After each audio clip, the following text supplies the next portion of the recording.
Untuk yang selanjutnya adalah oral tuberculosis ulcer, yang merupakan ulcer pada rongga mulut yang disebabkan oleh Mycobacterium tuberculosis. Etiologi dari oral tuberculosis ulcer ini adalah Mycobacterium tuberculosis, di mana pasien dengan oral tuberculosis ulcer ini sering memiliki riwayat trauma yang sudah ada sebelumnya, di mana diyakinkan bahwa organisme ini dapat memasuki mukosa mulut melalui kerusakan kecil pada permukaan epitel yang menjadikannya tempat untuk bakteri berkolonisasi. Untuk faktor lokal yang dapat memfasilitasi invasi mukosa mulut ini adalah kebersihan mulut yang buruk, leukoplakia, trauma lokal, dan iritasi dengan mengunyah cengkeh, dan lain-lain. Untuk gambaran klinis dari oral tuberculosis ulcer yaitu di mana oral tuberculosis ulcer ini memiliki gambaran klinis yang tidak spesifik. Biasanya manifestasi yang paling umum terjadi itu di sepanjang tepi lateral lidah yang mengenai gigi yang kasar, tajam, ataupun patah. Namun lesi ini juga terjadi di dasar mulut, gingiva, langit-langit, dan juga bibir. Oral tuberculosis ulcer yang terdapat pada lidah biasanya memiliki gambaran khas yaitu mukosa yang tebal pada pangkal lidah. Pasien dengan oral tuberculosis ulcer ini biasanya mengeluhkan rasa sakit yang tidak henti-hentinya dan progresif sehingga sangat mengganggu nutrisi dan juga istirahat dari pasien. Oral tuberculosis ulcer pada lidah biasanya melibatkan ujung lidah, margin lateral, dorsum lidah, midline, dan juga pangkal lidah. Ulkus biasanya berbentuk irreguler dengan batas tidak jelas dan cenderung bertambah ukurannya. Oral tuberculosis ulcer ini dapat berupa lesi tunggal maupun multiple. Ulcer biasanya berawal dari sebuah tonjolan kecil yang kemudian melunak sehingga membentuk ulcer. Seperti yang telah dijelaskan sebelumnya bahwa gambaran klinis dari oral tuberculosis ulcer ini bersifat non-spesifik sehingga diperlukan pemeriksaan yang lebih lanjut untuk mendiagnosa dan juga agar hasilnya lebih akurat. Penanganan untuk oral tuberculosis ulcer adalah dengan mengkonsumsi obat anti-tuberkulosis yang terdiri dari 2 tahap. Tahap yang pertama yaitu dengan mengkonsumsi 3 atau 4 macam antibiotik, yaitu isoniazid, rifampicin, pyrazinamide, dan juga ethambutol. Antibiotik-antibiotik ini dikonsumsi selama 2 bulan pertama. Lalu untuk 4 bulan berikutnya, penanganannya dilanjutkan dengan 2 antibiotik saja, yaitu isoniazid dan juga rifampicin. Oleh karena itu, pada pasien dengan TB lama pengobatan kurang dari 6 bulan masih memiliki lebih banyak infeksi bakteri TB yang dapat menjadikan pemicu adanya lesi oral berupa ulcer dibandingkan dengan pasien TB dengan lama pengobatan lebih dari 6 bulan. Pada pasien oral tuberculosis ulcer ini biasanya memiliki riwayat ulcer yang ada sebelumnya, sehingga diperlukan pemeriksaan lebih lanjut untuk menentukan riwayat ulcer tersebut disebabkan oleh infeksi bakteri TB atau bukan. Lalu untuk prognosisnya, oral tuberculosis ulcer ini memiliki prognosis yang baik dan sepenuhnya dapat disembuhkan jika perawatannya ini dilakukan dengan baik dan juga benar. Maka dari itu diperlukannya pemeriksaan yang lebih lanjut mengenai ulcer tersebut agar diagnosis dan juga hasilnya ini lebih akurat.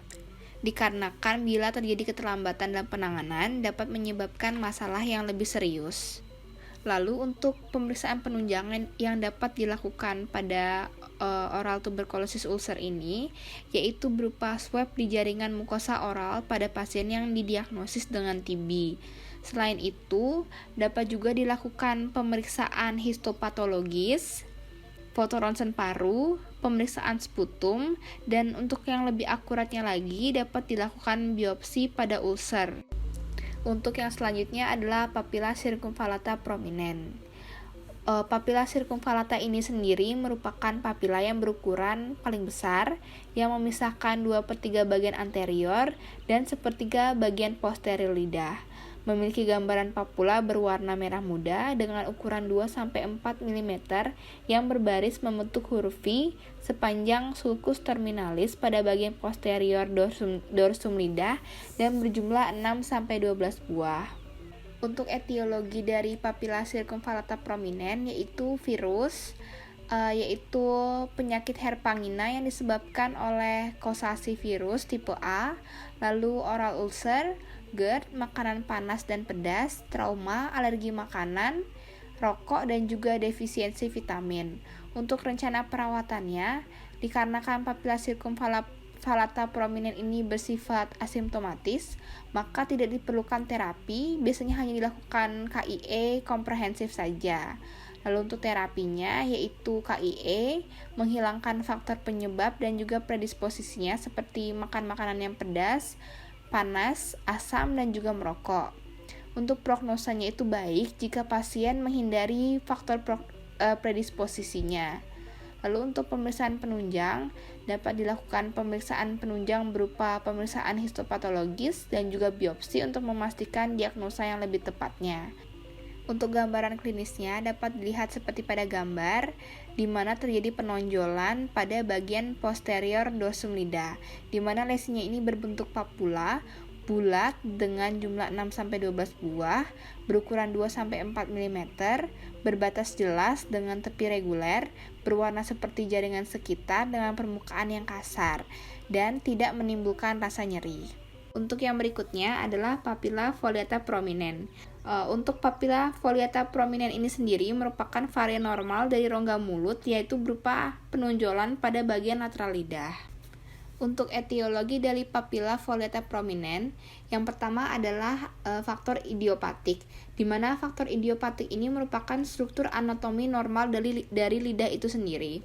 Lalu yang kedua adalah lingual tonsil yang meradang, di mana tonsil ini ditemukan di bawah papila foliata, sehingga apabila tonsilnya ini mengalami keradangan dan membesar dapat menyebabkan papila tampak lebih menonjol atau prominens. Lalu yang ketiga adalah infeksi virus dan juga bakteri. Lalu untuk rencana perawatannya, dikarenakan papila foliata prominens ini bersifat asimptomatis, maka tidak diperlukan terapi, hanya dilakukan KIE yang komprehensif saja. Lalu untuk terapinya juga tidak diperlukan terapi, namun biasanya hanya dilakukan eliminasi faktor iritan saja seperti grinding pada tepi gigi yang tajam dan juga denture. Untuk prognosa dari papila foliata prominens ini baik jika pasiennya ini menghindari faktor dari predisposisinya. Lalu untuk pemeriksa penunjang, itu tidak diperlukan pemeriksaan penunjang. Untuk gambaran klinis dari papila foliata prominens ini adalah berupa papula dengan bentuk bulat. Untuk jumlahnya itu bervariasi dengan tepi yang irreguler. Papila foliata prominens ini memiliki warna bening dengan batas yang jelas. Daerah sekitarnya normal. Lalu untuk ukuran papila foliata prominens ini adalah 1-2 mm, sedangkan papila foliata yang normal yaitu 0,5-1 mm. Papila foliata normal ini akan berbentuk seperti daun dan ada lipatan-lipatan pada bagian lateral lidah. Dan dibilang tidak normal ini jika lipatan ini lebih banyak. Untuk yang selanjutnya adalah papiloma, yaitu oral squamous papilloma, di mana oral squamous papilloma ini merupakan proliferasi jinak dari epitel squamosa bertingkat dan menghasilkan pertumbuhan eksopitik atau penambahan massa yang menyerupai kembang kol atau seperti kutil dan juga sering terlihat seperti jari-jari kecil yang banyak. Untuk etiologinya yaitu dikarenakan human papillomavirus tipe 6 dan juga tipe 11. Lalu untuk gambaran klinisnya, oral squamous papilloma ini biasanya ditemukan pada bibir dan juga mukosa intraoral dengan predileksi lidah, palatum, dan juga uvula. Untuk secara klinisnya, lesi dari oral squamosa papilloma ini biasanya berupa eksopitik dengan permukaan yang kasar, menyerupai kembang kol atau seperti kutil, dan sering juga terlihat seperti jari-jari kecil yang banyak. Ukurannya itu kurang dari 1 cm, bersifat asimptomatik dan berwarna putih, namun terkadang berwarna merah muda tergantung pada ketebalan keratinisasi dari lesi. Lesi biasanya akan berwarna kemerahan bila terdapat trauma. Lalu untuk rencana perawatan yang dilakukan pada oral squamous papilloma yaitu berupa pembedahan. Pembedahan dapat dilakukan dengan eksisi rutin maupun ablasi laser. Selain dilakukannya pembedahan, terdapat perawatan lain yaitu dapat dilakukan electrocautery, cryosurgery, dan injeksi interferon intralesi. Lalu yang selanjutnya adalah pemphigoid. Pemphigoid ini merupakan suatu kelainan autoimun kronis yang ditandai dengan adanya suatu blister atau gelembung yang mengenai subepidermal. Pemphigoid ini terbagi menjadi beberapa, yaitu bulos pemphigoid, mukos membran pemphigoid, linear immunoglobulin A bulos dermatosis, bulosa acquisita, dan dermatitis herpetiformis. Namun pemphigoid yang memiliki manifestasi paling banyak pada rongga mulut yaitu mukos membran pemphigoid. Mukos membran pemphigoid atau MMP ini merupakan kelainan autoimun kronis yang ditandai dengan adanya suatu blister atau gelembung atau lepuhan yang mengenai subepidermal pada membran mukosa. Mukos membran pemphigoid ini memiliki nama lain seperti benign mukos membran pemphigoid, cicatricial pemphigoid, dan ocular atau oral gingival pemphigoid. Mukosa yang terlibat pada mukos membran pemphigoid itu 80% merupakan mukosa rongga mulut, lalu konjungtiva, nasofaring, esofagus, laring, dan juga mukosa genital. Mukos membran pemphigoid ini biasanya terjadi pada usia 60-80 dan jarang mengenai pada anak-anak. Untuk etiologi dari mukos membran pemphigoid itu belum diketahui secara pasti penyebabnya, namun mukus membran pemphigoid ini disebabkan karena penyakit autoimun yang disebabkan oleh autoantibodi yang biasanya melibatkan immunoglobulin G dan komplement yang melekat pada membran basal. Untuk gambaran klinisnya, mukus membran pemphigoid ini memiliki manifestasi yang paling banyak pada rongga mulut, mata, dan juga mukosa genital. Pada rongga mulut, mukos membran pemphigoid ini paling sering mengenai gingiva, lalu daerah lainnya seperti palutum mole, palutum durum, mukosa mulut, dan juga lidah. Secara klinis, pasien dengan mukos membran pemphigoid ini biasanya mengeluhkan blister atau lepuhan yang terdapat pada epitel yang tebal dan dapat berkembang dalam waktu jam atau hari sebelum lesinya ini pecah. Dikarenakan mukos membran pemphigoid ini terjadi akibat dari pemisahan subepitel, maka bula akan berdinding lebih tebal, tidak rapuh, dan bertahan lebih lama dibandingkan dengan pemphigus. Keutuhan dari bula ini yang menunjukkan diagnosa dari pemphigoid. Bila lesinya ini pecah, maka akan menyebabkan terjadinya pseudomembran yang berbentuk irregular dengan ulcer berwarna kekuningan yang dikelilingi dengan gambaran halo erythematus. Nikolsky sign ditemukan positif pada mukos membran pemphigoid. Pasien biasanya mengalami perdarahan, rasa sakit, dan desquamasi dari mukosa mulut. Inflamasi gingiva biasanya ditemukan akibat dari bakteri plak yang merupakan bentuk dari terjadinya desquamasi gingivitis. Lalu selanjutnya adalah rencana perawatan dari mukos membran pemphigoid, di mana untuk penata laksanaan mukos membran pemphigoid yaitu menggunakan kortikosteroid topikal maupun sistemik, tergantung dari tingkat keparahan penyakit, dan juga diberikan obat kumur. Kortikosteroid yang diberikan itu biasanya berupa metilprednisolon dengan dosis awal 40 mg per hari, dan selama pengobatan dilakukan tapering of dose. Lalu diberikan juga azathioprine sebagai adjuvan atau imunomodulator, dan juga obat kumur yang mengandung antiinflamasi, analgetik, dan juga antiseptik.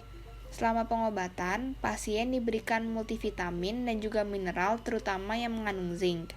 Selain itu diberikan juga anti jamur yaitu nystatin oral drop. Diberikan juga hepatoprotektor sesuai dengan kebutuhan dan kondisi perkembangan penyakit. Pasien dilakukan kontrol setiap minggu untuk memantau perkembangan penyakit dan diberikan tapering of dose kortikosteroid tidak lebih dari 12,5 mg dari dosis. Untuk yang selanjutnya adalah pemphigus. Pemphigus ini merupakan kelompok penyakit bula autoimun yang menyerang kulit, membran mukosa maupun keduanya. Secara histologis ditandai dengan adanya bula intraepidermal karena proses akantholisis pada lapisan suprabasal. Untuk etiologi dari pemphigus vulgaris ini belum dapat diketahui secara pastinya, namun pemphigus vulgaris ini merupakan penyakit autoimun dengan gambaran berupa terbentuknya antibodi imunoglobulin G sehingga terjadinya akantolisis sel keratinosit dan juga bula intraepidermal. Hal ini kemungkinan disebabkan oleh faktor genetik, lalu penyakit autoimun seperti miastenia gravis dan tioma, dan juga penggunaan obat-obatan seperti D-penisilamin dan katopril. Lalu untuk gambaran klinisnya dapat dilihat seperti pada gambar bahwa pemphigus vulgaris ini berupa lesi yang terdiri dari lepuhan atau bula yang kecil dengan dinding yang tipis sehingga mudah pecah dan menyebabkan erosi yang menimbulkan rasa sakit dan juga terjadinya perdarahan. Selain itu, lesi pada pemphigus vulgaris ini berupa ulserasi superfisial yang luas dengan tepi irreguler pada mukosa oral. Mukosa bukal ini merupakan daerah yang paling umum terjadi, diikuti dengan lesi pada daerah palatal dan juga bibir. Selain itu, konjungtiva, esophagus, labia, cervix, penis, uretra, dan juga rektum merupakan permukaan mukosa lain yang terlibat juga dalam manifestasi pemphigus vulgaris pada membran mukosa. Pasien dengan pemphigus vulgaris ini biasanya akan mengeluh dengan rasa panas dan juga sakit tanpa adanya pruritus. Namun, gambaran klinis dari pemphigus vulgaris ini kadang tidak spesifik pada tahap awal lesi, sehingga menyebabkan lesi ini sering didiagnosa dengan penyakit yang lain.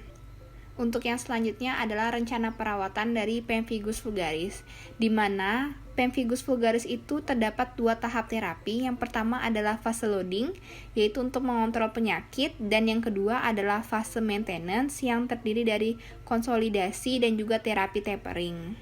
Untuk tahap yang pertama yaitu fase loading, di mana fase loading itu untuk mengontrol penyakit. Pasien akan diberikan kortikosteroid yang digunakan sendiri atau dikombinasikan dengan imunosupresan. Pemberian dosis awal tergantung dengan keparahan dan juga lamanya dari lesi. Biasanya pasien akan diberikan prednison sistemik dengan dosis 0,5 sampai 2 mg per kilogram berat badan. Pasien akan diberikan triamcinolone acetonide yang diaplikasikan untuk desquamatif gingivitis. Pemberian kortikosteroid sistemik ini dapat memberikan efek samping terapi, sehingga untuk meminimalkannya dapat dikombinasikan dengan terapi adjuvan atau steroid sparing. Adjuvan yang paling sering digunakan adalah imunosupresan seperti azathioprin dan glycophosphamide. Pemakaian azathioprin memberikan hasil yang baik pada kasus yang ringan. Efek samping terapi yang dapat terjadi adalah kandidiasis. Untuk menghindari kandidiasis ini, maka diberikan antifungal seperti nystatin oral suspension. Infeksi kandida yang terjadi ini dapat diakibatkan karena pemakaian kortikosteroid dan juga imunosupresan, sehingga meningkatkan terjadinya neutropenia dan menekan sistem imun seluler. Selain pemberian kortikosteroid, terapi yang diberikan juga berupa pemberian obat untuk mengatasi rasa sakit di rongga mulutnya, yang dapat berupa obat kumur yang mengandung antiinflamasi seperti diphenhydramin hidrochloride atau steroid yang dilarutkan dalam air. Selain itu, dapat juga diberikan anestetikum lokal seperti benzidamin hidrochloride atau magic mouthwash, yaitu diphenhydramin hidrochloride atau steroid dalam larutan aluminium magnesium hidroksida. Lalu yang selanjutnya adalah tahap maintenance, yaitu yang dilakukan adalah kontrol plak dan juga scaling secara rutin untuk mencegah progresivitas dari penyakit pemphigus vulgaris ini dan juga kelainan periodontal lainnya, sehingga kualitas hidup pasien tidak bertambah buruk. Baik, untuk penyakit selanjutnya saya akan lanjutkan penyakit nomor 71, yaitu penyakit Addison. Jadi definisinya, penyakit Addison ini adalah penyakit kekurangan hormon karena tidak sehatnya kelenjar adrenal. Jadi namanya penyakit Addison disebabkan karena tidak seimbangnya hormon yang dihasilkan oleh kelenjar adrenal. Gambaran klinisnya bisa dilihat seperti pada PowerPoint. Kita lihat ada tampilan bercak berupa pigmentasi pada bagian mukosa oral. Etiologinya di penyakit ini terjadi karena kerusakan kelenjar adrenal sehingga tidak memproduksi hormon yang memadai untuk tubuh. Jadi kelenjar adrenal ini memproduksi beberapa hormon penting, yaitu mineralocorticoid, androgen, dan glukokortikoid. Kemudian jadi penyakit Addison ini gejalanya itu yang pertama kelelahan yang berlebihan, kemudian penurunan nafsu makan, berat badannya menurun, tekanan darahnya menurun, gula darahnya rendah, mual, muntah, diare, dan terdapat hiperpigmentasi atau bercak pada intraoral pasien. Lanjut ke selanjutnya, yaitu pigmentasi fisiologis. Jadi pigmentasi fisiologis bisa dilihat pada gambar, ada 3 gambar. Jadi ada jenisnya pigmentasi fisiologis yang difus atau yang A, kemudian yang B itu yang padat, dan C itu yang tidak beraturan. Jadi definisinya, pigmentasi fisiologisnya adalah suatu pigmentasi yang terjadi berlebihan menyeluruh secara konstan pada rongga mulut. Jadi etiologinya adalah pemeriksaan penunjangnya adalah dapat dilakukan pemeriksaan subjektif dan objektif seperti biasanya, dan didapatkan pada pigmentasi fisiologis ini karena penyebabnya genetik. Jadi kita bisa menanyakan saat anamnesis penyebabnya tanpa penyebab faktor dari luar seperti penggunaan bahan-bahan kimia dan sebagainya, karena penyakit ini bersifat genetik. Kemudian untuk etiologinya itu pigmentasi fisiologis itu pewarnaan pada gingiva yang berupa warna gelap, keunguan, bercak-bercak terang tidak beraturan seperti pada gambar. Jadi penyebabnya adalah genetik, yaitu produksi melanin berlebihan oleh tubuh yang menyebabkan pewarnaan berlebih pada gingiva. Di perawatannya sebenarnya tidak ada perawatan secara signifikan untuk pigmentasi fisiologis, tetapi untuk masalah estetik bisa dilakukan gingival scraping, yaitu pengkikisan gingiva dengan menggunakan scalpel atau bur. Jadi itu prognosanya baik. Tapi untuk alasan estetis tadi, repigmentasi dapat terjadi berulang. Lanjut ke penyakit selanjutnya, itu pigmentasi patologis. Penyebabnya sebenarnya sama. Jadi pigmentasi patologis ini sama fisiologis sama, yaitu produksi melanin berlebih oleh tubuh. Produksi melanin oleh melanosit tubuh pasien. Tapi bedanya adalah pada pigmentasi fisiologis itu produksi melanin berlebihan disebabkan oleh genetik. Nah, sedangkan pada patologis ini beberapa faktor dari luar. Yang pertama di sini ada tembakau. Jadi foto pertama pada kiri atas itu tembakau, yang kanan itu ion logam, dan bawah itu obat-obatan.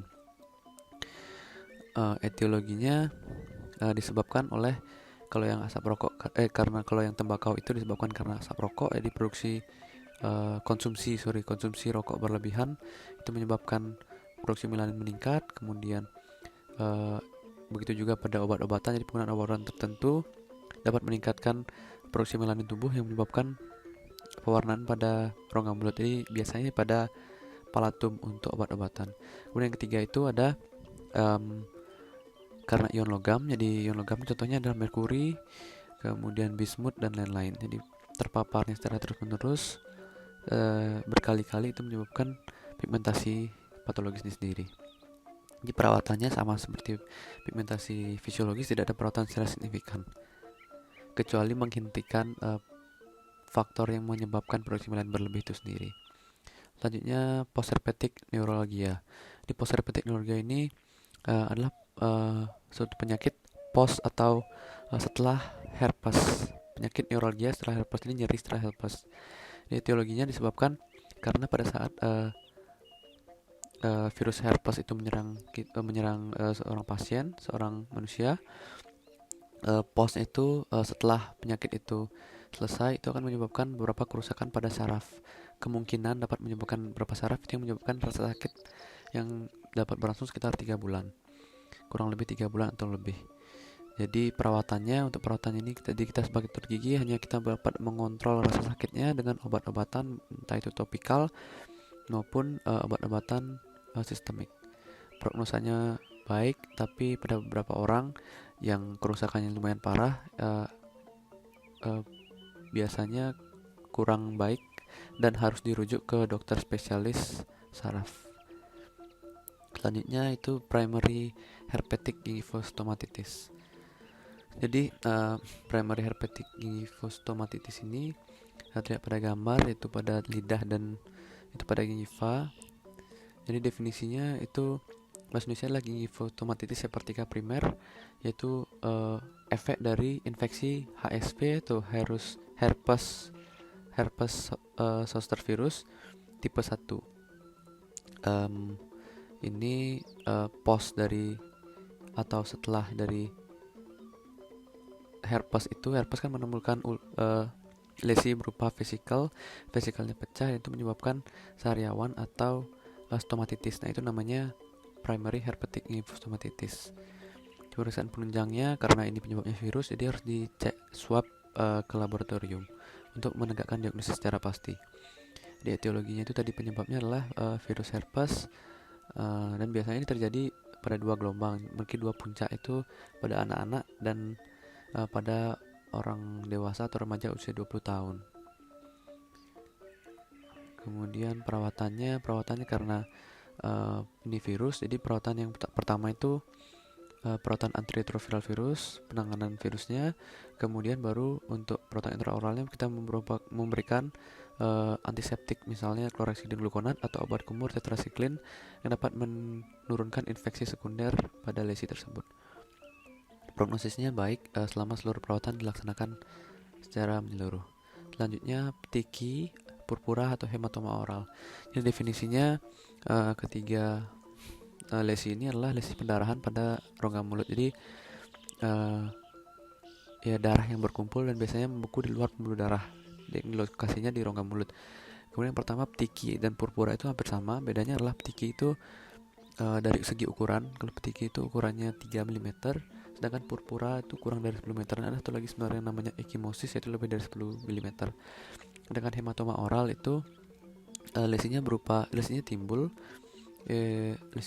itu berupa biasanya disebabkan oleh trauma baik itu trauma karena sikat gigi ataupun trauma ekstraoral yang menyebabkan luka pada jaringan dalam rongga mulut. Itu kemudian gambar klinisnya bisa dilihat pada PowerPoint. Ada 3 gambar. Yang pertama ptiki, yang kedua itu purpura, yang ketiga itu hematoma. Pemeriksaan penunjangnya dilakukan pendekatan subjektif dan objektif seperti biasa. Untuk pemeriksaan saat anamnesa dapat ditanyakan penyebabnya, apakah timbul dengan sendirinya atau karena trauma itu sendiri. Jadi sebenarnya penyebabnya timbulnya lesi ptiki atau purpura ini dapat karena konsumsi obat-obatan atau seseorang yang memiliki penyakit tertentu atau kondisi kesehatan tertentu yang dapat menurunkan jumlah platelet pada aliran darah. Perawatannya itu diketahui dulu penyebabnya. Jadi kalau hematoma oral itu biasanya akan sembuh sendiri tanpa perlu dilakukan perawatan yang spesifik. Namun kalau ptiki dan purpuranya itu disebabkan oleh obat-obatan, sebaiknya dikonsultasikan kembali kepada dokter yang memberikan obat-obatan tersebut. Ya, prognosisnya baik. Jadi lesinya biasanya akan sembuh dengan sendirinya 4-6 hari tanpa perawatan spesifik untuk hematoma oral. Dengan ptiki dan purpura sebaiknya survei kembali penggunaan obat-obatan maupun penyakit bawaan dari si pasien itu sendiri. Selanjutnya recurrent herpes labialis. Pada gambar terlihat ada 2 gambar. Penyebabnya itu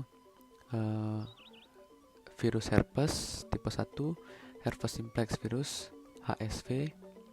Recurrent itu artinya terjadi berulang. Jadi recurrent herpes labialis itu infeksi herpes simplex virus tipe 1 yang ditandai dengan adanya lepuh yang sakit dan gatal serta vesikel pada permukaan ekstraoral serta bibir. Jadi biasanya terjadi pada ekstraoral. Seperti dilihat pada gambar, di perawatan penunjangnya itu pemeriksaan virus untuk memastikan, kemudian diagnosis ditegakkan melalui anamnesis yang adekuat dan gambaran klinis serta hasil pemeriksaan penunjang di laboratorium berupa swab tadi kalau misalnya ingin menegakkan secara spesifik. Jadi etiologinya itu disebabkan oleh herpes simplex virus tipe 1 yang terjadinya di luar rongga mulut atau biasanya di bagian sekitar bibir luar. Jadi perawatannya itu menghilangkannya dengan cara menghilangkan blisternya itu serta untuk mencegah penyebaran herpes. Jadi meskipun lepuhan akibat herpes dapat hilang dengan sendirinya tanpa pengobatan khusus, terapi bagi para penderita herpes labialis ini meliputi kausatif disertai analgesik dan antipiretik. Di pemberian terapi suportif seperti makanan yang cair tinggi kalori dan protein, multivitamin, serta obat kumur dan kandungan anestesikum. Kemudian beberapa obat yang disarankan juga obat antivirus yaitu seperti aciclovir. Prognosanya baik dan biasanya sembuh tanpa meninggalkan jaringan parut. Selanjutnya itu recurrent intraoral herpes recurrent intraoral herpes atau stomatitis septica atau RIH. Jadi definisinya sebenarnya penyebabnya sama penyakit sebelumnya, itu recurrent herpes labialis, yaitu penyebabnya adalah herpes simplex virus tipe 1, tetapi bedanya ini terjadi pada dalam rongga mulut. Dalam rongga mulut itu namanya recurrent intraoral herpes, sedangkan kalau di luar rongga mulut itu namanya recurrent herpes labialis. Seperti dilihat pada gambar, terjadi pada lidah dan palatum. Kemudian etiologinya itu disebabkan oleh virus herpes simplex virus tipe 1 yang menular melalui cairan tubuh maupun melalui media penularan lain virus itu sendiri. Jadi untuk perawatannya itu sama tadi, kita menghilangkan virusnya menggunakan obat antivirus berupa aciclovir dan terapi kausatif disertai analgesik dan antipiretik, pemberian obat suportif seperti makanan cair tinggi kalori, protein, multivitamin, serta obat kumur dengan kandungan anestesikum. Prognosanya baik, sama seperti herpes labialis, recurrent herpes labialis pada penyakit sebelumnya. Selanjutnya itu sarkoma kaposi. Jadi sarkoma kaposi ini adalah kanker, jadi lesi ganas yang berasal dari sel-sel endotel, yaitu sel-sel yang melapisi pembuluh limfa dan pembuluh darah. Sarkoma kaposi ini muncul sebagai lesi pada kulit, di kaki, badan, atau wajah, dan dapat pula ditemukan permukaan selaput lendir pada mukosa di dalam rongga mulut. Jadi ada 4 jenis sarkoma kaposi ini. Yang pertama itu karena HIV/AIDS, jadi imun tubuhnya menurun sehingga infeksi virus ini dapat dengan mudah kepada pasien. Perlu diketahui ini disebabkan oleh virus, yaitu nama virusnya adalah KSHV atau Kaposi-sarcoma associated herpes virus, atau bahasa Indonesianya disebut herpes virus terkait sarkoma kaposi. Jadi yang pertama itu karena HIV/AIDS, jadi imunnya menurun. Kemudian sarkoma kaposi klasik itu pada beberapa ras, yaitu Mediterranean. Sarkoma kaposi endemik itu pada ras Afrika yang biasa terjadi, dan lagi sarkoma kaposi latrogenik. Jadi terkait transplantasi yang terakhir ini adalah sarkoma kaposi yang disebabkan karena pemberian obat yang menekan sistem imun, biasanya setelah seorang pasien menjalani operasi transplantasi. Jadi diberikan obat penurun sistem imun, fungsinya untuk agar tubuh tidak menolak bagian yang ditransplantasikan itu sendiri. Tapi efek sampingnya tubuh gampang sekali terkena virus yang ada. Contohnya salah satunya adalah yang menyebabkan penyakit kanker ini, jadi sarkoma kaposi ini sendiri. Gambar klinisnya bisa dilihat pada PowerPoint. Ini perawatan ini sebenarnya ini kategori kanker lesi ganas, jadi tidak dapat disembuhkan, tapi perkembangannya dapat diperlambat dengan meningkatkan sistem kekebalan tubuh. Perawatannya itu sama seperti lesi kanker pada umumnya, di perawatan kemoterapi dan perawatan lainnya yang untuk kanker atau lesi ganas itu sendiri. Yang terakhir yang penyakit selanjutnya itu penyakit nomor 80, yaitu penyakit sifilis. Ini dapat dilihat sifilis pada rongga mulut itu dapat pada bibir di gambar dalam PowerPoint, kemudian pada palatum, pada lidah, dan pada mukosa oral. Jadi sifilis ini penyakit menular seksual yang sangat infeksius, disebabkan oleh bakteri berbentuk spiral yang namanya Treponema pallidum subspesies pallidum. Jadi penyebaran sifilis di dunia ini telah menjadi masalah kesehatan yang besar dengan jumlah kasus 12 juta per tahun. Jadi penyakit menular seksual, etiologinya ini disebabkan oleh bakteri yang bentuk spiral tadi yang sudah disebutkan, itu namanya Treponema pallidum spesies pallidum. Dan ini Untuk perawatannya yaitu karena penyebabnya bakteri, perawatannya menggunakan antibiotika seperti penisilin atau turunannya. Jadi perlu diketahui bakteri ini adalah gram negatif, jadi akan mati jika lebih baik hidupnya tanpa adanya oksigen atau anaerob. Di pemantauan serologi dilakukan pada bulan 1, 2, 6, dan 12 tahun pertama dan setiap 6 bulan pada tahun kedua.